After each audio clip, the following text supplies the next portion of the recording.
Three. And we're live with the Virtual Real Estate Investing Podcast. How you doing today, Frank? Doing awesome, man. It is a scorcher in New York. It's been over 90 degrees. I think it's our third day in a row, and my whole family's Irish, so we're staying inside. That's our plan. Yes, it is. It is hot. I noticed this weekend. So I stopped drinking or gave up drinking like 2 years ago, and I've realized like my go-to drink at the barbecue now is just like a Diet Coke. So I've been killing Diet Cokes. And I realized yesterday, I probably need to find something besides Diet Coke. So what's your go-to non-alcoholic beverage in the summertime, Frank? So I have a Soda Stream, and kind of like you take a giant bottle of water, you plug it in, and it shoots carbonation into it, whatever that science is. And you can add like orange, like lime and flavors into it. So I think I would recommend that. It's probably a little bit healthier than Diet Cokes. Side note for anyone listening, we had our offsite, which is what we're going to talk about today. And John probably averaged 8 Diet Cokes per day for a 4-day period. So you probably had, I don't know, 40 Cokes. Isn't that normal? Isn't that what everyone drinks? I guess if that's how you quit alcohol, more power to you. But that's a lot of Coke. There you go. I went to the grocery store yesterday and got all of the like fancy seltzer water, flavored water stuff. And I'm now going through them to figure out which one I like and which one I don't like. I'm not sure yet, but okay. So we're talking about offsite today. We just got back from Savannah and we're going to get to that. But I think first we talk about kind of how we got to where we are. So let's just give like the 1 minute. What did our 2020 look like, Frank? So 2020, long story short, we started out as a direct-to-seller texting company, right? So we were doing all of our marketing to acquire houses via SMS to start out. Started out with me, you, and Justin, our original partner, just out of our phones. Then we had people hired. Adam and Carlo started doing it with us. They're still with the team now. And we were blasting out, like 6 months in, we were blasting out 250,000 messages a month, right? And that's to like leads. So we were texting maybe the most in the country. Like we were probably a little silly with how aggressive we were, but we were very aggressive. But it led to a lot of contracts. So September came around, and I remember I looked at our board. We had about 30 deals under contract over the last like rolling 4-week period.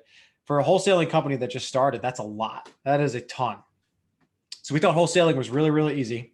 And then SMS took a shit and went down the tube somewhere around October, mid-October for us, just like a lot of people. And we had very light revenue, November and December. And then we went to cold calling in Q1, which was a massive adventure for us. You can elaborate on that. We didn't kill texting. We still text in a lower volume. You could still get some texts out the door. I'm not saying for anyone that's listening to just get rid of it, but you can't text at that volume, or at least if you can, I don't know how. Yeah. So I would just echo that as like, we started out the gate just blazing last summer. We were rocking and rolling. Text message was all everything. Fourth quarter, we kind of relooked at our company, right? We had 4 partners, and then we went down to 2 partners. So we had to figure out how to kind of restructure things. We also realized text was dying, so we had to go to cold calling.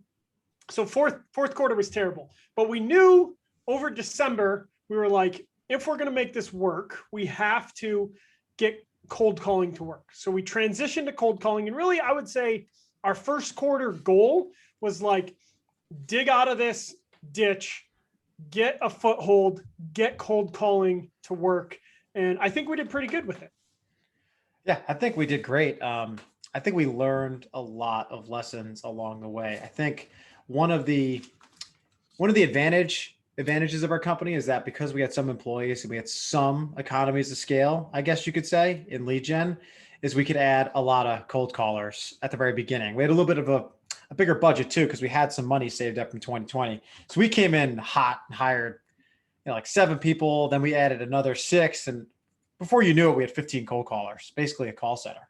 So we had a lot of leads coming in. I mean, we ended up on a monthly basis really being able to touch about 200,000 leads, which is what we were touching essentially, or almost. We almost got to the level of lead outreach that we did with SMS in the previous year. So that was great, right? We were able to get volume back up. The downside, though, of of having economies to scale is we probably scaled too quickly. like we were so hyper aggressive in how much we scaled that we probably hired too many people at the beginning, and they started chewing through our leads faster than we anticipated. Basically, what I'm saying is cold callers are able to reach out to more people per day than we had thought, and they kill those phone numbers. So that was the downside of having economies of scale. We probably went too fast, but that's who we are. Yeah, I think so.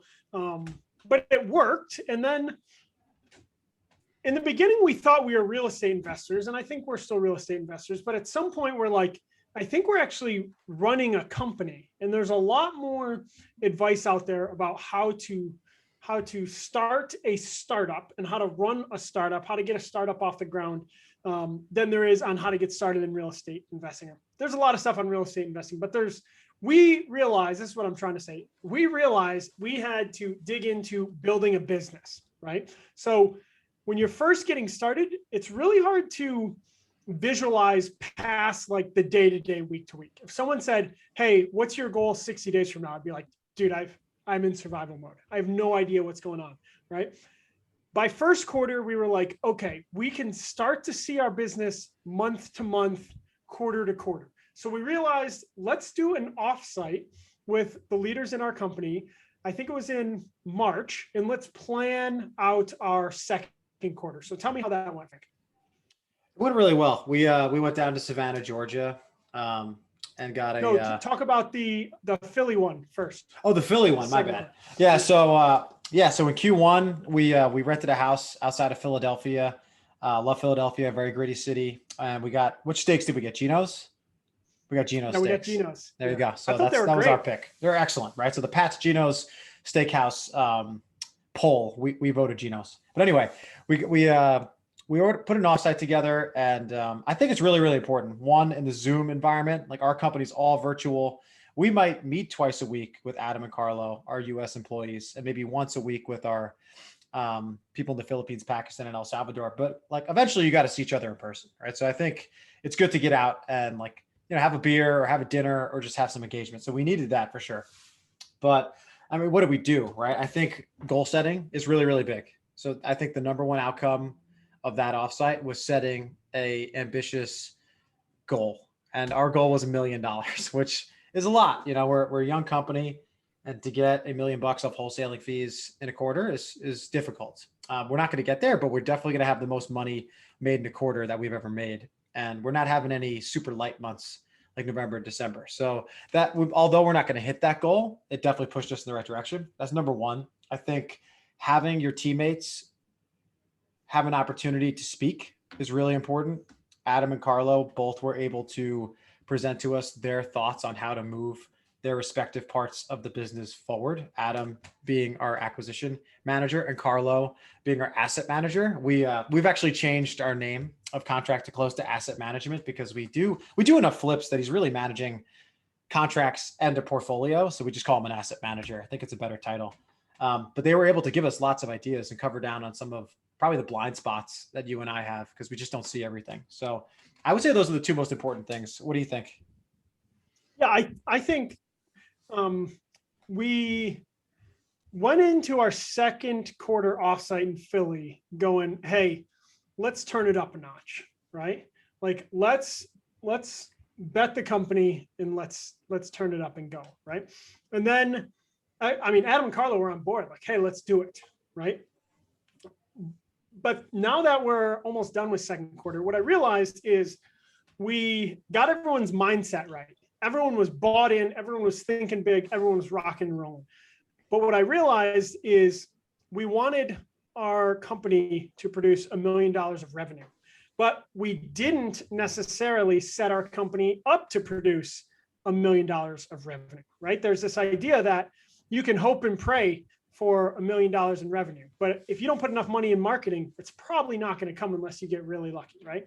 So then that's some of the realization we had during second quarter is, hey, we need to relook at our marketing budget. If we want to have these big goals, we got to make sure we're truly investing in our marketing like we say we're going to. And then number two is we thought part of that $1 million revenue was going to come from course sales. we were prepared to do a couple $100,000 in course sales. And as we've discussed on the podcast, we decided not to do that. Like, hey, we're not going to go down that road. So I think we took all that stuff and we went to Savannah last week for our Q3 offsite. So first, let's just talk kind of big picture how that went, and then we'll dig into kind of the specific areas where we feel like we can improve. Yeah, really, really good. Savannah, also amazing city. Loved it. First time being there. I think what you just touched on was one of the common themes, right? You can put $1 in to a wholesaling or flipping organization if you're doing direct to seller marketing, and you want $3 to pop out the other side of the business or more, right? That's the general rule of thumb. Well, we didn't spend $330,000 on marketing, right? You can be more efficient than that, right? There's a lot of people that target niche lists or maybe get leads from other wholesalers and have creative solutions. And I'm not saying it's the only way to, or that you can't do better than 1-to-3 ratio, but at scale, a lot of people that buy houses cashed, that's generally how it's going to work out, right? So I just don't want the naysayers listening to be like, no, you don't need to spend that much on marketing. I get it, right? Enough. So anyway, we didn't spend enough, right? And then the other part of the conversation was, okay, we still want to make $1 million every quarter or get to that threshold.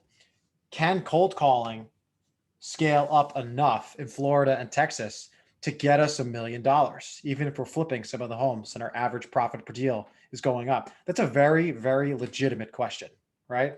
So I don't even want to go into it. I don't want to babble too long. What are your thoughts there? Can you go to $1 million in a quarter cold calling only?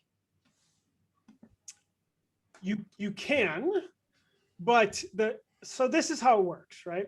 We use PropStream. Like, let's say we're in Texas and we're in Killeen, Texas. That's the city we like to beat up, right? We're in Killeen, Texas, and you go, I think someone going through a divorce is likely to sell their house. So you look up all the people in Killeen that are going through a divorce right now. The problem is it's only going to be like 3 or 4 people. So you're like, okay, let's do divorce and people that have a lien on their property for over $25,000, right? Well, the number of people that have a lien on their property over $25,000 is probably like, 30 people in Killeen, right? So eventually, if you're going to cold call, you need thousands of numbers, right? So you'll basically end up looking up every absentee owner in Killeen, everyone going through a divorce, everyone who's behind on taxes, everyone who has a lien against them, all those kind of distress lists that we can pull on PropStream. And in Killeen, let's say we pull 20,000 people, right? So if your question is, can you get to $1 million or 330 a month? You can, but not on only those 20,000 leads, right? So if you're just cold calling, you're going to need a lot more leads than that, right? So then you add another city. So you add Waco, Texas. Say that's another 20,000. Now you're at 40,000. And then you're like, okay, we're going to add Round Rock. That's 60,000. And that's basically our business model, right? Is we keep adding these cities, right? But we're not trying to get every city in the United States. So we got to try to figure out some balance of how many cities do we want, which cities do we want, and kind of where that cutoff is. And that's what we spent some time in Savannah going over. So it's doable, but I think what your question is trying to tease out is you really have to think through which cities you're going to go to, because if not, you're just going to keep burning city. Yeah. And that's the fear there is that you end up in wholesalers purgatory, which is a phrase people in the industry have thrown around, right? Because you're constantly hopping from city to city. And what ends up happening is you just constantly are chasing more data.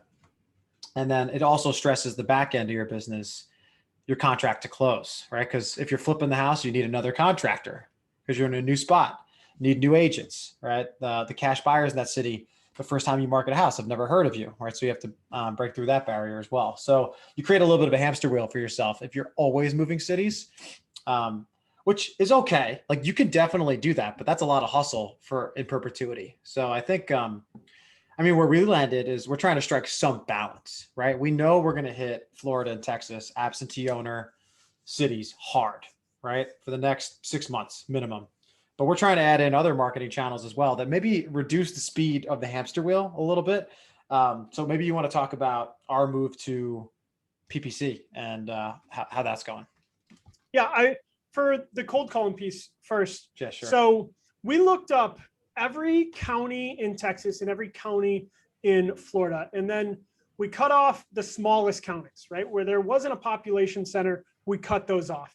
And then we ran numbers to figure out which counties had a decent percentage of absentee owners, right?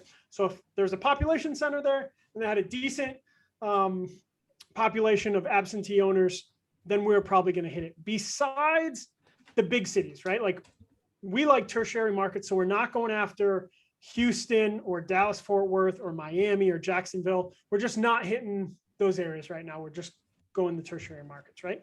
So where we are is, I don't have that number in front of me, but all those markets in Texas, let's call it, or all those counties, let's call it, 15 counties in Texas, and let's call it about 15 counties in Florida, right? So we've got 30 counties, and what we're going to do is those 30 counties, that's going to be the number of leads we have for outbound, right? For cold calling, that's what we're going to use. We'll re-skip trace that those 30 counties roughly every 6 months to try to get some fresh phone numbers there. But we're going to build our call center dependent on those 30 counties. We're not going to try to do this race where, oh, we need more counties or we need more cold callers or less cold callers. That's what we're going to use to try to base how many cold callers we have, right? So I think that was a big part of our business is we answered that question. Like, we're not just going to keep expanding forever. Obviously, we could change our mind, but that's where we are now, okay?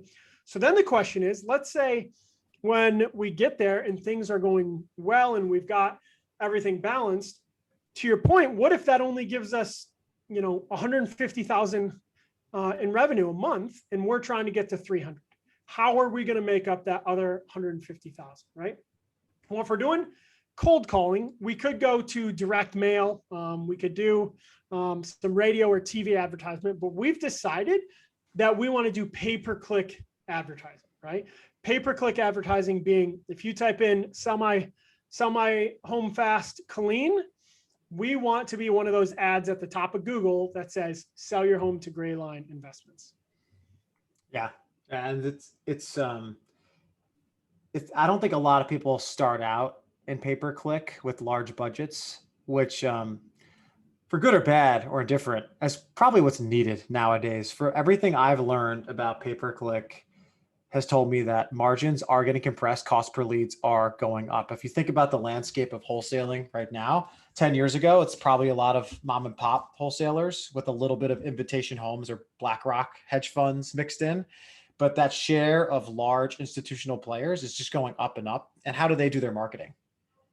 Pay-per-click, right? They don't have cold call centers in their company. So actually our campaigns are launching now and we're hitting Texas pretty hard with PPC, and our number one competitors, because you can actually look at it in pay-per-click, it's Opendoor, Zillow, Realtor.com, Redfin, right? It's not another wholesaler, right? It's another institutional player. So the bids are being driven up. So I guess what I'm getting at is this. I think it's really good that you have this inbound marketing strategy added to an outbound hustling machine, but I think it might be unrealistic, depending on someone's budget, to expect to dominate that right off the bat, because I think we needed to save, a few tens of thousands of dollars in order to actually make this investment correctly. Because the big fear is you invest 10 grand into pay-per-click, you don't get any deals. And then the next month you tap out, right? That is from what I've seen, the typical failure story in that style of marketing. So we saved up a good chunk of change and we're going to keep going for 5 months, no matter what. Right. And we're going to be disciplined with our budget and see how it goes. But I'm very, very excited to see how that's going to shake out. Yeah. So last fall we tried and we used the AdWord Nerds, but we used the AdWord Nerds as a consultant, basically, right? They're like as an agency. They ran our pay-per-click ads. We paid them roughly $2,000 a month. And we had an ad budget of roughly $2,000 a month, right? So we outsourced it for $4,000 a month, and $2,000 of that was going towards the ads. And we had a bunch of great leads, but unfortunately we closed nothing, right? So it was roughly $16,000 and we didn't close anything, right? Nothing against the AdWord Nerds. In fact, we liked the experience with them so much, we decided to go back with them this time, but we're approaching it different. So can you talk through specifically kind of like what our budget is and what the training is we're paying for? Yeah, so two things. One, I think their training's excellent. I just finished their training, I don't know, a couple weeks ago. I think it's great. I think the real challenge is it's one of those things where it's hard to completely outsource it, which is what we attempted to do, because something like pay-per-click advertising requires your constant attention and nurturing, right? Like on a weekly basis, I think you should be going into your pay-per-click dashboard or your Google Ads dashboard and like changing your keywords, changing like what search criteria you need, changing your bids, like all that stuff needs tweaking constantly. And a vendor, even if they're perfectly well intentioned, I don't think is going to give you as much attention as you could possibly give yourself, right? And I would argue if you can't dedicate that much time to it, maybe you have too many marketing channels. Like that would mean to me that you have three other channels that is competing for your time, right? Um, but other things I've seen is you start out with pay per click at a budget, and then the market kind of shows you, is this budget enough, right? So you probably in today's market will have to increase it. But I think the attitude that's healthy is to get as much data as possible, right? AdWords Nerds told us until you get to 3,000 impressions or 3,000 times someone has seen your ad, and then some of those people click on it, until you get to 3,000, you really don't understand your campaigns very well, right? And to get to 3,000 in Texas, it's going to cost you a couple $1,000s unless you wait 5 months. But to me, then you're not really learning. You're not learning fast enough for a business to really succeed, in my opinion. So I think, yeah, to make money, you got to spend some money, unfortunately. But I think that is somewhat of the name of the game. Yes. So, and then what does our budget generally look like, and what does our kind of conversion data, broad stroke generally, what do we think it's going to be right now?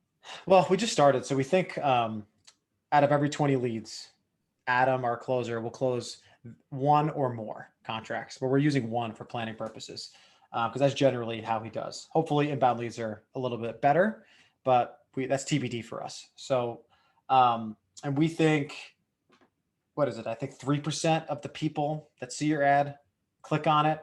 And then I think 15% of those people become a lead. I'm just guessing off the top of my head. I don't know how deep you want me to go, but No, what am I this is getting at is it takes thousands of impressions.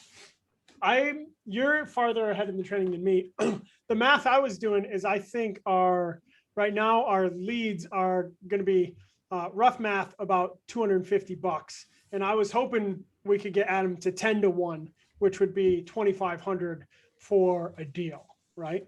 So who knows what it's going to end up about that. But I think, hopefully we can get our lead cheaper and hopefully we can get our conversion good. But if it was $250 a lead, Adam could close one of 10. That would be $2,500 for a deal. We're profitable there, right? Our average fee is right around 12K right now.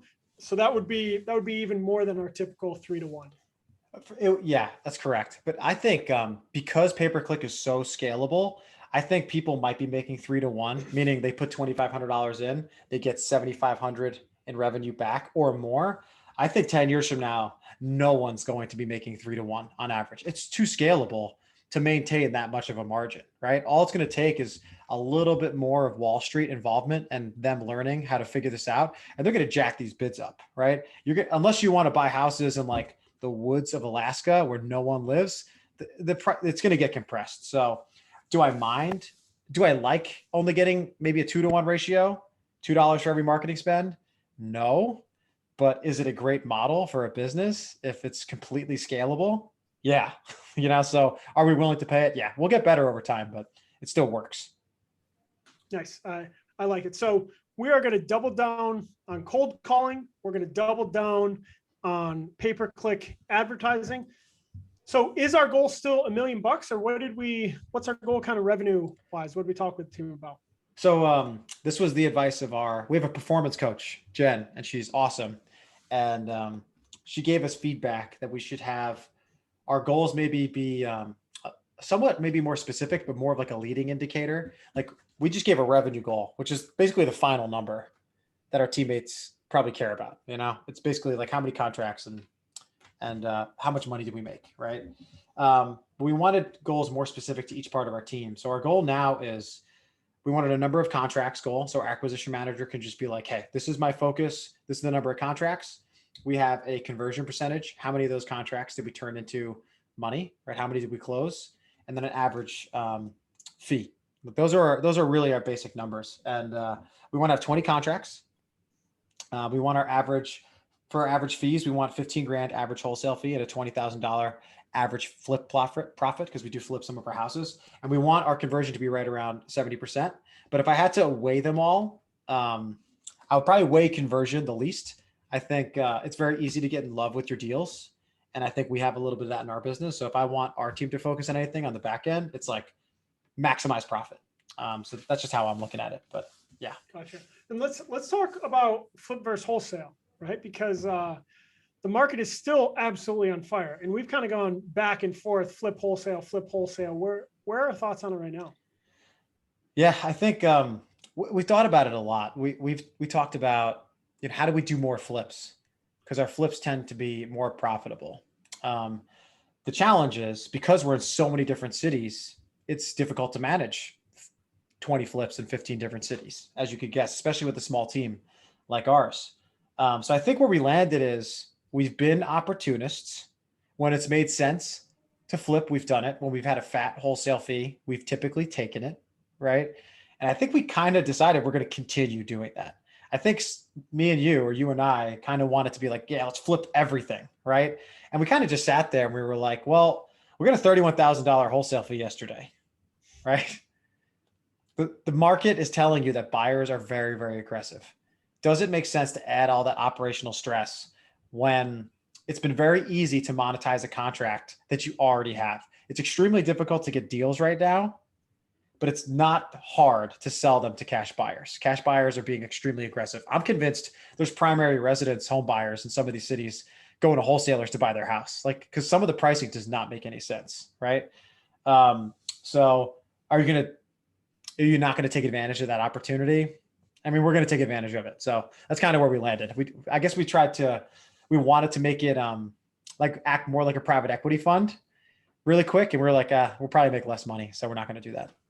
Yeah, well, I think it's just this idea that you want to make a business that just has a flow chart. That's like when a deal comes in, this is how we make the decision, right? And I think what we're learning more and more is the market from week to week, month to month is just crazy. And where we sit, as many deals as we see, as many buyers and sellers as we talk to, we've got a really, really good feel for the market, right? Like there was a period where like cash buyers kind of lagged, right? There was a period where cash buyers were like, prices are too high, can't buy anything. And we went, hey, we should just flip everything, right? And then a couple of weeks later, cash buyers were like, oh, I guess these prices are here to stay. Now I want to buy everything, right? So we're like, oh, now we'll wholesale, right? So I think my point is this idea of us being opportunistic, right? Do we want to be wholesalers? Do we want to be flippers? Do we want to be wholetailers? Do we want to understand the creative financing options? I think the answer is we want to be able to do all of that, which can be stressful for a business. But if we're able to do that and we're able to be nimble, I think it allows us to take advantage of being right on top of the market, which is a position that not a lot of people can take advantage of. Yeah, I agree. And I think you can make the argument in real estate as once you've gotten a good handle on your core process, which for a lot of us is get house under contract, wholesale it. That's how a lot of people start out. And that's their first process. Once you get good at that, I think the margins in real estate are big enough to justify a little bit of extra work from a process perspective, right? Like if you can, we have a house we're about to flip. It's a $500,000 house, ARVs in the 700s, pretty good condition, right? If you want to convert that to subject to or seller finance, you're saving a ton of money on cost of capital, right? Like, yeah, you're exerting maybe an extra 5 to 10 hours on paperwork and coordination and all this other stuff. And you got to negotiate with the seller, but hey man, just your cost of capital in that deal could be $5,000 to $10,000. Right? Is that not worth it? I mean, $1,000 an hour for an employee, roughly, it's worth it. Right? So I think real estate is just one of those things where like maybe you don't want to be an opportunist, or maybe that sounds bad to you, but the fact of the matter is houses offer an awesome opportunity, right? So sometimes you got to just take it. Like don't overcomplicate things. So I think that's kind of where we landed after the offsite. Yeah, I agree. Let's talk some about what we're calling our media company, right? Which is this podcast, which is our newsletter, which is not a course, right? Let's again talk about kind of that evolution and how we think about it now. Yeah, I mean, you mentioned it before. We were going to have a course. We had 3 students. We filmed the course. Like we put like probably between the 2 of us, 40 to 60 hours of work into it. And we canned it. I think we just enjoy doing podcasts more. We enjoy, you're definitely a big proponent of the newsletter. You love doing it. We all contribute to it in our own little way, and it's fun, which is obviously important. And education, we were worried we would be turned into fake gurus over time, because education money, I think, can be very attractive and maybe distracting. And I think we might have struggled with the emotional toll that having students takes on you. Like you get kind of invested in people and you start calling them on the weekends, texting them. And you have 4 kids. I got 2 kids. Mine are both really young. We were just like, man, I don't know if we can handle this. There's multiple reasons we did it. So now we're doing basically free, give out free content, add value as much as we can. And we're trying to figure it out later. And obviously we're making less money because we're not charging for anything, but I definitely feel more enjoyment out of it, and I'm probably more proud of it as well. So that's what we're doing, man. Free stuff in the podcast, get awesome guests, learn from the guests, share what we learn from them, write stuff down in the newsletter, share other cool stuff, and we'll see what happens. That's kind of where we're at. Yeah, no, I agree with all that. I'm super pumped with this stuff. I think getting rid of the education aspect, to me, immediately gave us freedom, right? To have people on the podcast that we really want to have, to communicate in a tone in our newsletter that we feel comfortable with, right? Because if everything is going to education, you can't help but make things a pitch, right? Like get people in the sales funnel. Now we don't have to look at any of that like a sales funnel, which I think is a beautiful thing, right? So the question though is, we're doing this podcast, we're doing videos, we're doing a newsletter. Like, we just moved one of our virtual assistants over to be full-time in this area of our business. So let's call it like $1,000 a month right now. We're pretty lean, but I think it's probably like $1,000 a month, right? So do you think we're just going to lose that $1,000, or how do you think we're going to monetize this eventually? One of our guests in our previous episodes gave a great example of how you monetize a following, right? I think most people go, oh, I have 100,000 followers. I could do affiliate marketing. I could do some promotions, and it's easy to monetize things that way, right? But Nick had used it to expedite, or I guess streamline, his capital raising efforts, right? His Twitter following, 150,000 and growing. He's one of the fastest growing real estate guys on Twitter. And he started I think he raised, I don't know, $3 to $4 million in limited partner money for a self-storage fund. The rest of the money he got from a credit union or bank or something. And he did it all through Twitter, right? So, I mean, I don't know how much money he spends on his editing and marketing and all that stuff. It's probably a couple $1,000s a month, maybe less, but he raised $3 to $4 million without a lot of effort, and probably limited work on putting decks together and PPMs and all the other stuff that goes with syndicating deals. I mean, that's a lot of value to an owner, right? Because now he knows, oh, I got to start a $10 million raise next month, no problem, right? And think about what that confidence does to the acquisition arm of your business. Like, how good of a negotiator and deal finder are you if you know that you can buy $20 million worth of property in the next 30 days, right? That's a lot of power. Like, I don't even know if you could put a dollar amount on that level of confidence, right? It's worth a ton. So I think if you look at it that way, you could justify spending significantly more than $1,000 a month. Yeah, I like that a lot.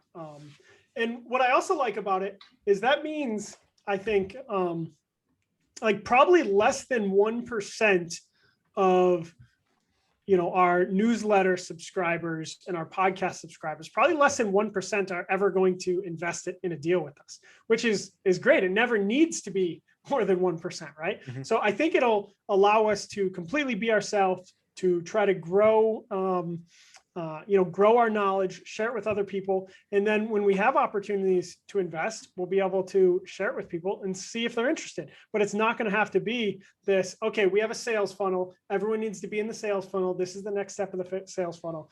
So I'm excited about it. Yeah, I am too. And then our podcast guests, right? We have some amazing guests lined up. It's one of our theses was, hey, there's a bunch of people that we really want to have phone calls with. But if we just try to get on a phone call with them, they're probably not going to take our call. But if we say, hey, will you come on our podcast? It's amazing how many more people will say yes, right? Or at least what we perceive, so many more people saying yes. So we've got some really cool podcast guests lined up. And what we're going to keep doing is just trying to scratch our own itch, right? Like who would be super interesting for us to speak to right now? So we've got a guy coming on that is really, really good at Facebook advertising. We got a guy that's super high speed in private equity. We got a guy who's been on the Bigger Pockets podcast and is doing a ton of deals. We've really got some high profile guests. I'm pumped. Yeah, I'm very, very, very pumped. It's a great way to learn. The one thing we have learned for anyone starting podcasts or going on them is people share stuff if you give them cool materials to share. So I know you've been working on how do we solve that problem. So can you tell us about that and how we're trying to like incentivize people to share our stuff? Yeah. So our growth right now, we're almost to 1,000 downloads. Okay. So I don't know if that's a lot. I don't know if it's a little. It's 1,000 downloads that I feel proud of because I feel like we've been hustling this thing, right?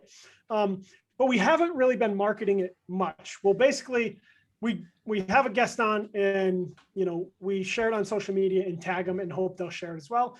It's not a great strategy. So what we're trying to do is we have a guest on, and then when we get done with that podcast, we create a really cool video. We pay to get the video done, and it's like a 1-minute trailer that is a highlight of that person's podcast appearance. And then what we do is we share that 1-minute video. We also share some awesome pictures with some quotes of that person and make it really easy for that guest to share that stuff. And then we also share that stuff all over the social media, right? To say, we're trying to kind of create this buzz that, hey, there's some good stuff on this podcast. You should go listen. And I really think as we double down on those efforts, I think we'll get a lot more subscribers. Yeah. And it's fun, right? Like it's common sense. Like if you want someone to share something, like make it cool, make them look good, like, duh, right? Let's go back to the offsite real quick. I think one thing we haven't talked about as business owners is like how the tone of our leadership meetings or our planning sessions have kind of changed. Like the way we approach changing direction or providing direction in our business is a lot different than it was halfway through 2020. Again, our company is only 15 months old, 14 months old. So we're still pretty young, but it felt very, very different this time around. Can you go into like how planning changes when your business gets more mature? I think this is where you're leading me, but if not, I'm just going to say what comes to mind first, right? Is in the beginning, you have this feeling that like you're betting the house every time, right? Like every time you're like, screw it, what do we have to lose? Like let's put it all on black and let's hope it works, right? And I think we like to think we're still these mavericks that are like, hey, F the rest of the world, we're going to do whatever it takes, right? But we're to this place where we've got multiple families relying on our company, right? Like multiple families rely on getting a paycheck from Greyline Investments on a monthly basis, right? So we have to balance that, right? We also have a team that works their tail off every day and is completely bought in to what we've asked them to do. So if we come in and say, hey, what everyone's been doing is wrong, we actually need to do a 90-degree turn and go in a completely different direction, that can also put some shock waves through the company, right? And sometimes you have to bet the company. Sometimes you have to take a hard right turn. But I think what we've realized as we've matured in our positions is we need to make sure changes are evolutions, not revolutions, right? We don't need to kick in doors and say, we're going the wrong direction. We need to go this way. We need to say, hey, I think we're doing really good, but here's some ways that I think we could do better. We could start turning the train, right? And then also make people feel secure in that, hey, we're going to try to grow our company, but we're going to make sure we've got a basement too, right? Like we're going to make sure that we're steady and we continue to get deal flow and we can all continue to live off our company. Because as sexy as it sounds to be like, hey, to the moon, right? Like, let's do it. If there's families that are relying on you and that makes them feel insecure, they're not going to be as productive. Yeah, I agree. Also, the operational side of it is the longer your company exists, like the more your processes kind of become like dogma, like they become just ingrained in your company.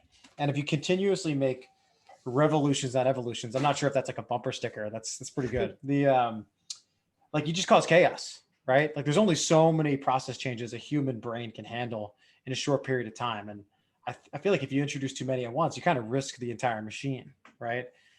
So we've been very conscious. Like even though we might want to add direct mail sometime in the future, we're not going to add PPC or pay-per-click and direct mail at the exact same time, right? The machine can only handle so much without just adding more bodies to it, and even that causes complexity, right? So how do you know like how much complexity the machine can handle and what's appropriate? And you have to think about that. That's another massive difference between a company that's 1 month old and like 15 months old. You can't screw over the machine. You got to respect it a little bit.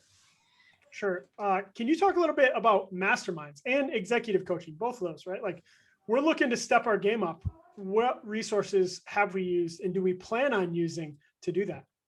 Yeah. So we have our executive coach, Jen, who's awesome. I think she's actually been working with you and I almost exclusively to this point, but she's going to start working with Carlo and Adam, our acquisition head and our asset manager, starting over the next week. And I think our investment there is all about mindset, self-improvement, and sustainability. I think we're very conscious that the type of business we operate in is very much a hustle, right? If not managed correctly, it probably could start feeling like a boiler room. And we want Jen to like make sure we have sustainable operations. We have people that have resilience, right? And all that stuff. We want to invest in our minds a little bit and our well-being. So that was the thought there. And then masterminds. We had a massive benefit last year going into the 80/20 Academy because led by Dan Schwartz, because the whole thing was about how do you scale a business, right? Up until that point, we were just hustlers, calling people, texting people through our phones, and that was good, right? We made some extra money in addition to our W-2 jobs, but it wasn't sustainable. So that helped shift our mindset. And we're now at the point where we're like, okay, we've learned a ton this year. Now we got to go find another room of people that are smarter than us, right? We don't want to be the smartest people in the room. So what's a higher level group? So we're looking at Connected Genius and all that other stuff, or Collective Genius, excuse me. And we're probably going to make a purchase sometime in the next couple of months once we make a decision. But I guess in a nutshell, it's important to be around people that know more than you and that inspire you to do more, right? And that's really what our executive coach and our mastermind spending is all about. Yeah. I look at it like I'm a big reader, right? For some reason, I got the reading bug early and I read like crazy, and I've read like crazy for the past 20 years, right? And I love it. So the idea of paying for a mastermind, there was a time where it would grind my gears. Like, why would you do that? Just read the book, right? And there's two things I want to say this, and I'm just saying this because there may be people that are resistant to the idea, right? One is being in a room and feeling the social pressure accelerates the growth, right? Like spending a weekend with people that are smarter than you is like reading 50 books, right? Like it really is. It can accelerate that growth considerably. And then number two is the space we're in. Like real estate investing fundamentals are the same, but the bottom line is there's a lot of tech in our space, right? You don't have to be super techy, but the bottom line is there's some tech stuff in our space that is changing rapidly. And what I'm saying is like none of it's in a book, right? Like what we're doing right now and what we're talking about in this podcast, like none of it is in a book at all. and there's podcasts talking about, but I think a lot of podcasts are talking about the fundamentals too. They're not really talking about the specific stuff. So why pay for a mastermind? Because these masterminds are like $20,000, $25,000. I mean, they are high price, super expensive mastermind. But the idea is, if it can help us close one or two more deals, it's worth it, right? So then we got to think about it like, is it going to help us close one or two more deals? And if it will, then it's worth it, you know? Yeah, no doubt. And it's also a networking thing, right? It's if you need to find a contractor in a city you haven't operated in, like if you're a virtual wholesaler or a flipper like we are, the odds of someone really smart being able to help you in that group is higher, right? Also, you got a podcast, cough, cough, Gray Line Investments, virtual real estate investing. That's a great pool of guests, right? So I think they can also complement your marketing and operational arm of your business very, very nicely. Also, it gives you the opportunity to go to another group and add value.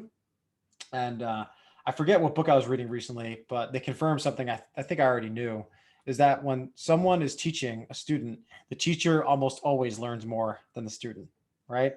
So I would say if you're going to join a mastermind, you probably watch how things are going for the first month or two, just like any human would, but take advantage of teaching people. Like open your mouth, try to teach others, even if you feel like you're maybe a small fish in a big pond, because that's how you learn anyway. So just shortcut the whole thing. And I think it'll give us that opportunity to showcase our education chops, I guess.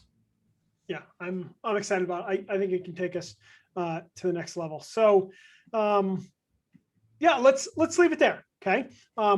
I think there's a podcast. It's probably like 6-7 years old, but the podcast was called Startup.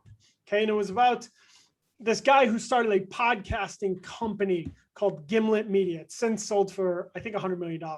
But he talked all about the behind the scenes of a startup. Okay. And we want to continue doing these episodes like this, like that, right? It's behind the scenes of our business. Okay.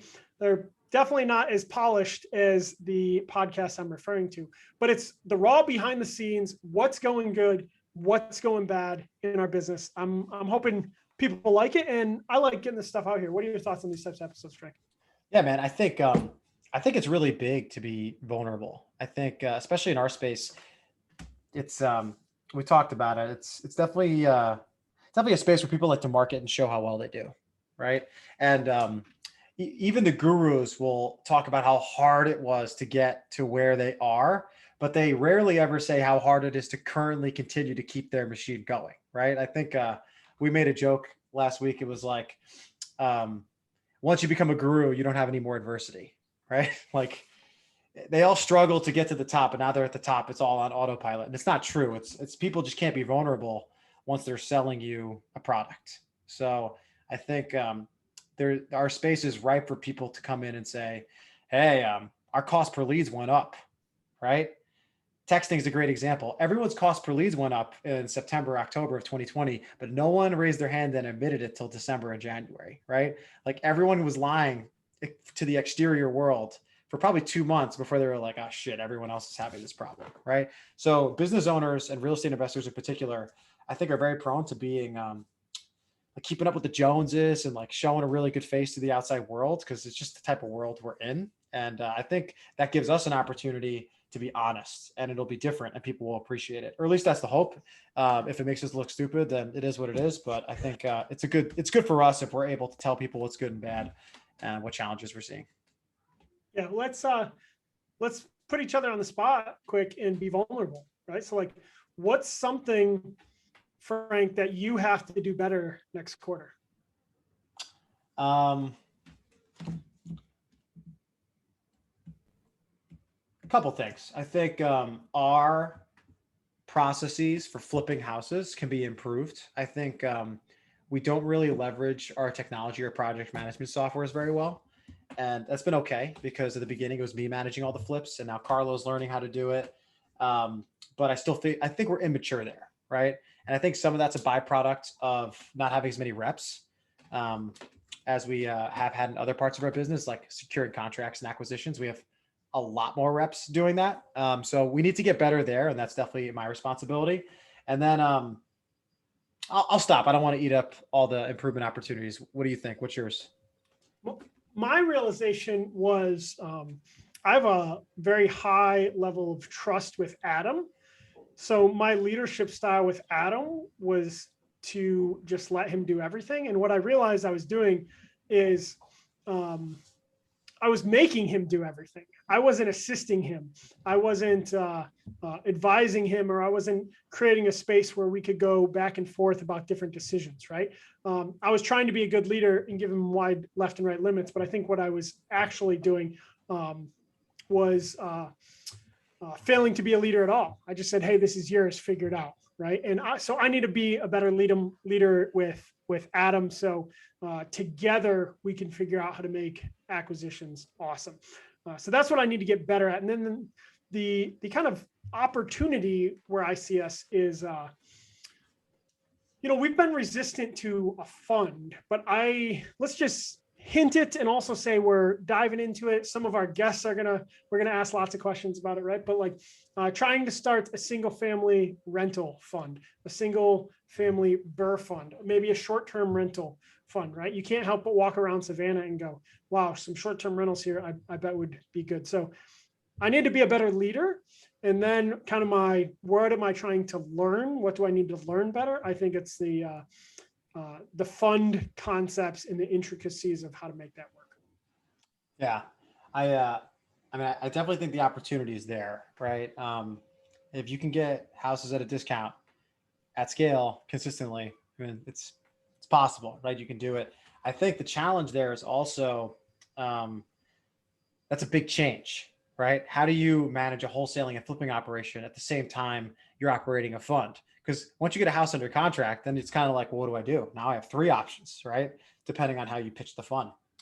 So the challenge will be like, how deliberate are you without crushing the machine, right? Or making it overly complicated, but also maintaining some of that entrepreneurial spirit and being willing to try new things and being adventurous, because you're still a young company, or we're still a young company. So that balance exists, and it's extremely difficult to like know when you're not pressing hard enough on the gas or maybe too much. So I think like that's something we don't know, right? Like we have to figure that out, because we have to make sure we keep money coming in the door, but obviously we want to tap into our upside. So we'll see. I don't know the answer. Yeah. All right. Commercial, vrei.co, vrei.co. Go there, sign up for our newsletter. That's all I got, Frank. Take us out, homie. Hey, guys, thanks for listening in. I hope you enjoyed us babbling. But if you got any questions, shoot us a note. You can follow us at Greyline Investments on IG. You can see John Plumstead at Twitter, Frank Scapp, SCAPP, is my handle on Twitter, because Frank Scapp with 1P was taken. But reach out to us. We would love to hear what you guys think and get feedback from you guys. That's all I got. Thanks.